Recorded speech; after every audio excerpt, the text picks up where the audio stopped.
I think one of the problems with this world today is sleep, and chamomile helps you sleep like a baby. A lot of people think maybe it doesn't help you sleep because they get a tea bag from the grocery store and put that in a cup of hot water.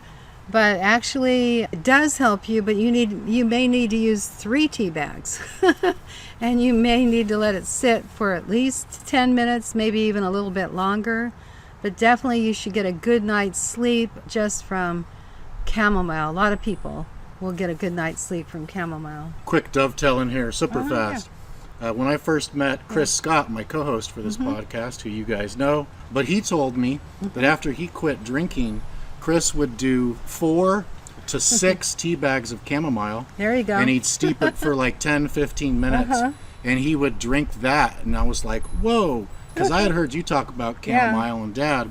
And I never knew, like, I had tried it, but it didn't seem like powerful enough. So 4 to 6 tea bags. And it's so funny that you're talking about that too. Yeah. One caveat here is that it's very uncommon, but some people are actually allergic to chamomile. If you're allergic to western ragweed, then you may also be allergic to chamomile. You could possibly go into anaphylactic shock from that. Very uncommon, as I said, but it's something to know.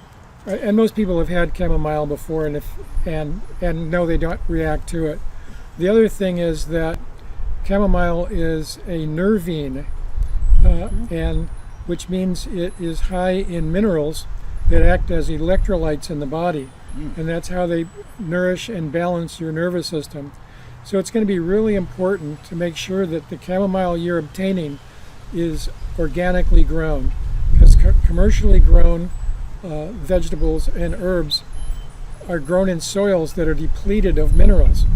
And so you're not going to get the effect you want if you get a poor quality chamomile.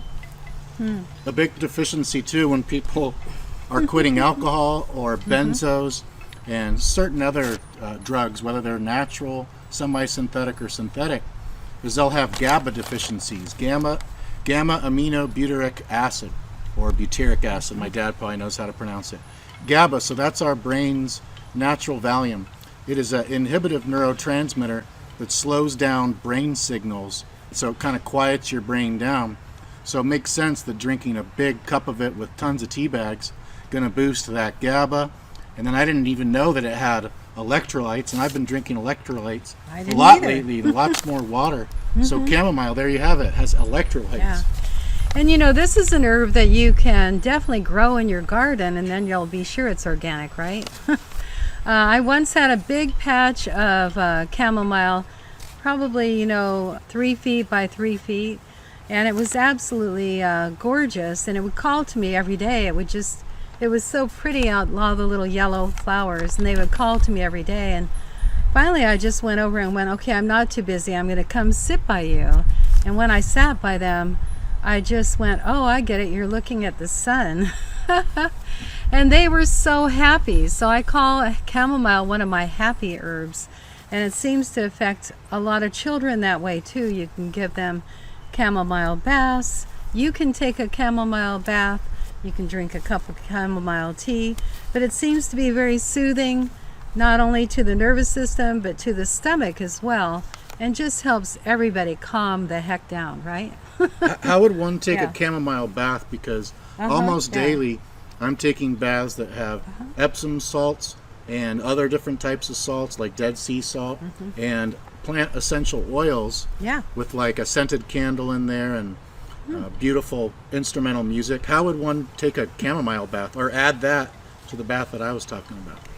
Well, you did mention essential oils, and chamomile is an essential oil. It's a little bit expensive. Don't ever buy chamomile that isn't organic, but the organic chamomile is a little expensive. I remember once I didn't know how expensive it was, and I took a whole tablespoon and put it in my bathtub. That was glorious. That was absolutely wonderful. I'd been in pain a lot in my back, and it took the pain right out. It was great. It's anti-spasmodic, right? So, but you can actually just get the chamomile flowers themselves and put them in an old sock or you can put them in a bath herb bag that you buy, or an old, something that like that, and tie it onto the faucet, and then just run hot water through your bathtub through that, and it'll be glorious. Nice. And if you're purchasing essential oil of chamomile, you want to make sure that it's steam distilled, because those are the good quality essential oils. Otherwise, essential oils can be derived from the flowers by using a solvent. It's not as common with chamomile, but you want to make sure that it's organically grown and steam distilled. Then you'll get the good quality essential oil. And as Jane said, it is fairly expensive. Yeah, but you can always just get a big bag of chamomile. You can order it on Amazon and basically get those flowers and put them, in a bath herb bag, or something that you just tie onto your faucet and let run the hot water through it. And what about that tea with like 3 to 4 tea bags, for example, Yeah. for morning or daytime anxiety or mental or physical restlessness Absolutely. without going to sleep? Absolutely. For some people, chamomile is their total ally. I mean, it is the one herb that will make them feel incredible. And it's an herb that you can use as a simple, you can start off, if you're worried about it, you can always start off with 1 tea bag and see how it makes you feel, or a few sips if you think you could possibly be allergic. I'm really not very worried about that in my practice. I've never seen anyone that was. Basically, you can also make tea by, just adding a big handful of chamomile flowers into your hot water and letting it sit without, in hot water, not steaming or not simmering. Thank you, John. Not simmering or boiling, but just sitting. That's called steeping. You can let it steep with the lid on for like 10 minutes and then drink it that way, and it's quite great. Some people find it a little bit bitter. It is a little bit bitter, so and that helps actually your stomach and all your digestive processes as well. Sometimes we mix it with peppermint, and that's called tummy tonic. A lot of times people get upset stomachs just from feeling anxious. So a little bit of peppermint in that chamomile will be really super great.